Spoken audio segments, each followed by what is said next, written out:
I've made it to Israel, and a lot of things have happened already in the last, I guess it's about 20 hours since the last video I made.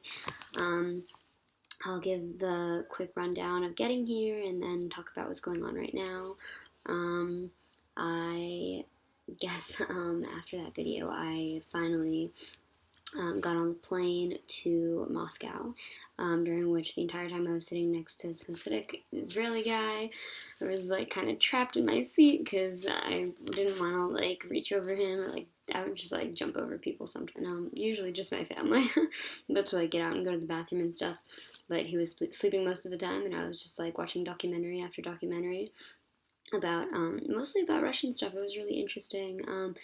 One about the circus, which I was a little bit disturbed. There was a moment in the videos where there was a guy who was a monkey keeper, and they called him like Papa Monkey or something like that, and it was like sort of making fun of him, but he was okay with it because he really felt like that was what he was.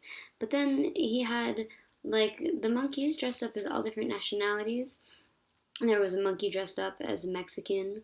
There was a Mexican or a monkey dressed up as a gypsy, and then there were monkeys that were dressed as Jews. And I realized that I felt I was the most offended by obviously the one that was dressed as a Jew, and because I think it might have also been like the first one that I really saw and made the connection that it was meant to be making fun, and I was so not okay with it. And then I had to think to myself, I said, Hannah, that's not fair to think that it's any worse to be mocking my own people. I mean, I have to protect my own people, probably. I mean, Judaism talk about staying closest to your family and then your outer circle and your religion. So, I have to defend myself and what I'm made of before I can defend other things. But I still thought it was just as not okay that there was, this joke being made about gypsies and whatever else, the Mexicans, and something else. But so that was an interesting and a little bit jarring to come across, in this mostly otherwise benign documentary about Russian culture. There was also one about the Hermitage and all the cats that are there and how they live in the basement to keep the numbers of rats at bay. And actually, when they have over like 50 cats there are no rats at all because they're like afraid of the cats to even come into their territory. And once they got rid of the cats, but they had a rat problem again, so once again, they came back in with the cats, up to 70 at a time, which seems like a lot, but the Hermitage is huge from what I saw. It really looked amazing. It made me nostalgic in a funny way. I was born in Russia, so it's kind of like, even going there, I'll get to this being on the plane, and then even more so, getting to the airport in Moscow and realizing that's the last place that I was in Russia 20 years ago when I was adopted. It was really interesting. It's a little bit emotional at certain points, but at the same time, I don't really have memory of that time, so it's really hard to connect with those feelings on like a verbal or a cognitive level.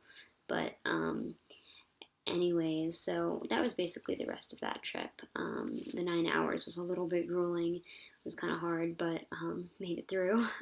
And it was fun flying over some of the islands, like under Greenland, I guess it was, or Iceland, and then up by the UK. There were just like a bunch of these islands just covered, like spotting the ocean covered in trees, and a couple of lights, and it was night at that point. Going over the Pacific Ocean. But really, we missed most of the night because we were flying into it, and as the Earth turned in the opposite direction, we were also flying. So we had like 3 hours of like real darkness until we made it to the time zones where all of a sudden the sun was rising again. The Earth was turning onto the sun in that direction. So that was an interesting experience. But that also meant that I didn't get all that much sleep. But that's okay. I then got sleep on my flight from there to Israel, which was really good that I finally slept, because then I got here and took a monit shirut, a shared taxi, which is like a van that holds 1, 2, 3, 4, 5, 6, like 10 people about, I think. And it'll take them from one city to another city and drop them off in whatever like destination or street or area that you request. And it's about like $20 between cities, sometimes more or less depending on how far it is. Somewhere like the width of New Jersey. I say that because Tel Aviv and Jerusalem are about that distance apart. An hour's drive, usually. It costs that much, $20, 65 shekels. 65 shekels is actually less than $20, only slightly less, because the exchange rate is kind of not what I expected it to be this time that I'm here. So it took forever because there was this Mexican woman in the back seat with me, and I don't know if it was her husband or brother or friend or whoever, but who said that she needed to go to one place, and then it turned out that she didn't really realize like where it was, and she didn't have exactly the right name, and the Shiru driver was like getting irritated. So we all had to calm him down after she got off finally, but it took me a while to get here. By that point, I had spoken with a couple of my friends and already started just getting right back into the motions of being in Israel, which is awesome and exciting. I finally got here, drove me right up to the doorstep of my note, which is great because that way I didn't have to schlep my bags anywhere. I will likely leave that way too. But so I came in and immediately went into orientation because that had started at 2:30, and this was me arriving around 4 o'clock, 4:30. Choking on that peanut I just tried to eat. But so I caught the tail end of orientation, and then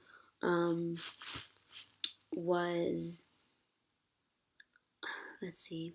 Oh, and then I went and walked around with some girls to get some juice and, acquaint ourselves with the area a little bit. It's a completely different part of Jerusalem that I've never been in before. Apparently there are a lot of modern Orthodox here and less religious people. It sort of seems like a family area, definitely a nicer neighborhood than where I stayed in the past.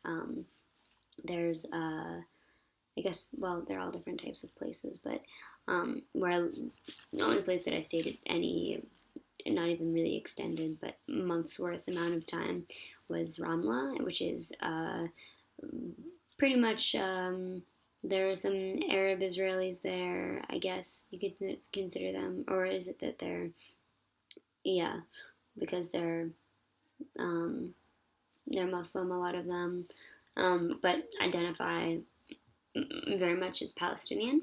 So it was actually not such a nice area that I lived in for that month. It was like really dry, not a lot of resources, not a lot going on at all. But I think for the most part the people were happy. This area is much more cleaned up though. There are like, those cute little aroma, which is like the aromas, the like Starbucks they have here. It's really good. And really good markets with like every kind of juice you could imagine. One today I had was kiwi, pear, I don't know if it was red apple. It was all green. It was really tasty. It tasted like the green machine made by Naked, except a little waterier, but like really pure. So good. It had kiwi seeds in it, which was awesome and gratifying. So anyways, after that, we came back here, and I was actually making plans to go meet up with a friend in Tel Aviv, because I'm not going to see him. He's leaving Israel very soon, and I figured, yeah, that would be nice. But it turns out it's a good thing I didn't go, because there have been red alerts going off for the last about hour now, all around Tel Aviv and Jerusalem. Sirens going off, basically. That rockets are being fired all over, actually. In the last couple hours, it's been a lot of different cities that are either getting hit or are being defended by the Iron Dome. which is a defense mechanism that the Israeli army came up with to shoot, counteractive missiles at the rockets that are being fired from Palestine. So that's not a siren, that's just a car alarm, I think. Yeah, siren sounded different.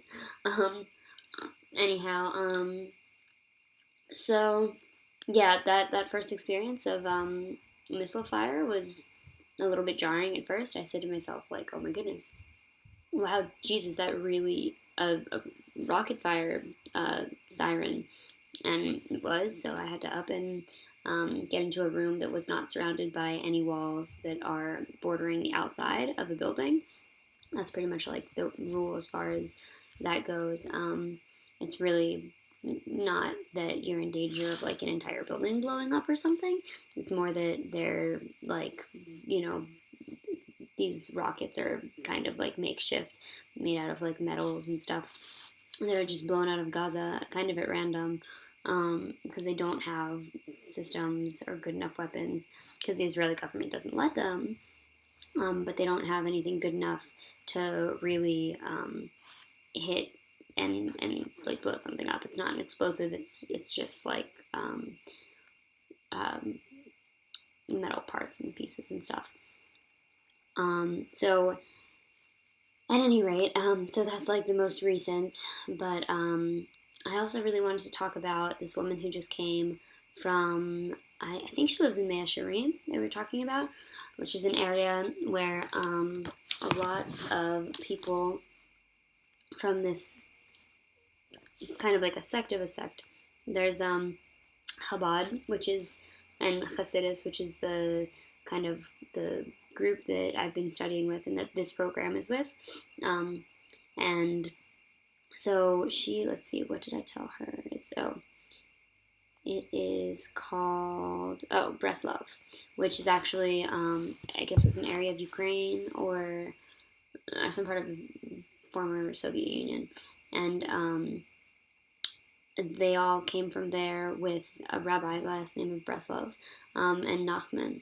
Muhammad was really important to them as well, was a point that she drove home pretty well. But it was really fascinating. She talked about so many different things. It's a very spiritual and really earthy, in touch, work on oneself type of Judaism. And I actually had just been looking into visiting Bat Ayin, which is not a retreat, but it's like a place for study. I think it's all women there, and there are like men's factions that do something similar, where they, at Bat Ayin, they have this like really awesome earth connection thing going on. They garden, they compost, they talk all about the nature aspects of Torah, and self-reflection, and really asking the Creator, or capital R reality, oneness, whatever you want to call it, Hashem. They call is like the name for God.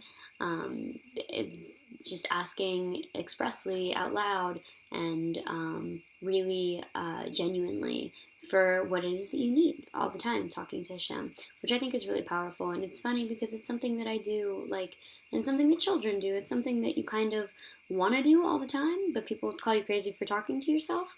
But it's actually been proven in a lot of studies that children who talk to themselves end up having more well-rounded and useful, oh my gosh, I'm blanking on everything now because that was distracting me. But having really good like thought processes, and it's about communication, really. I think understanding communication and how important it is for thriving in any setting, in religion, in a home, in politics, and whatever, that communication is as genuine and real as it can be. So she was saying that even when there's nothing to talk about, that she doesn't know what to say. She talks about not knowing what to say, and all of a sudden, there you have it. That's what you have to say. And I think that's really powerful, because many of us, and myself included, this made me think of myself also, because I'll often find myself wondering what it is I'm supposed to do. How am I supposed to find my inspiration? How am I supposed to create something?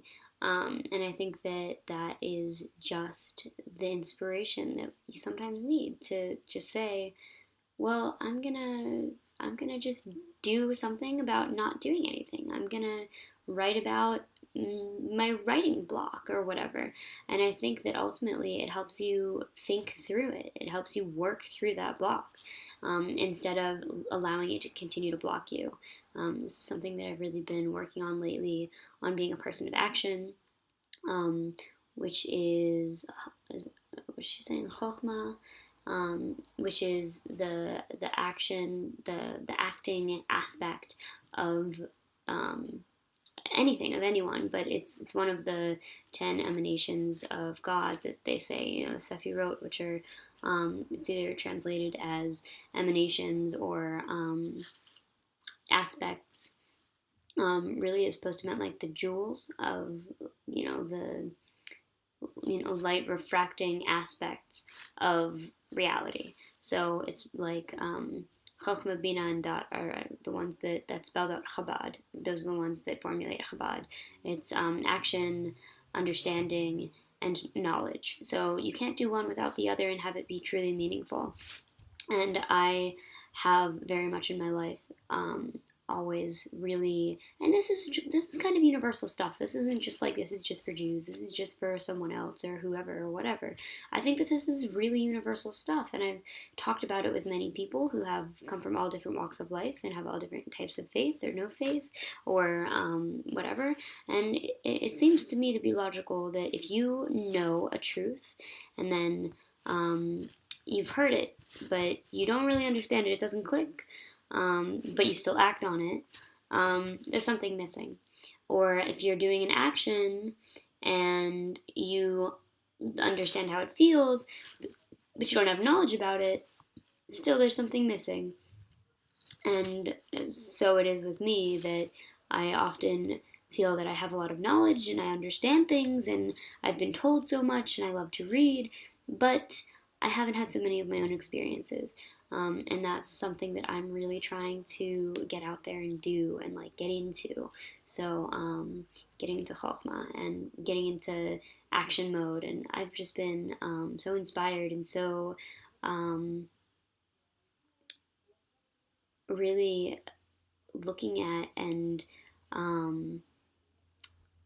appreciating the people in my life and that I see around me who are people of action. They're happy, they're moving around, they're doing things, they're soaking in the world, and they're really becoming themselves through doing it.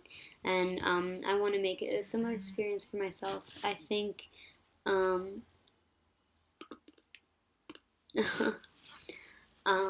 I think that it'll be really helpful for me doing these videos in being a tool towards my moving through the motions of learning and this awesome spiritual experience. I think it's really cool. There are probably other things that I'll come back and want to talk about, but I think that's all for now. I should probably unpack. I also need to listen to the orientation that I missed, which was so awesome. They actually record and upload all of or a lot of the lessons and apparently the orientation to my notes SoundCloud. So if you have interest in this and want to hear about what I'm learning, then you can go there and it'll all be available.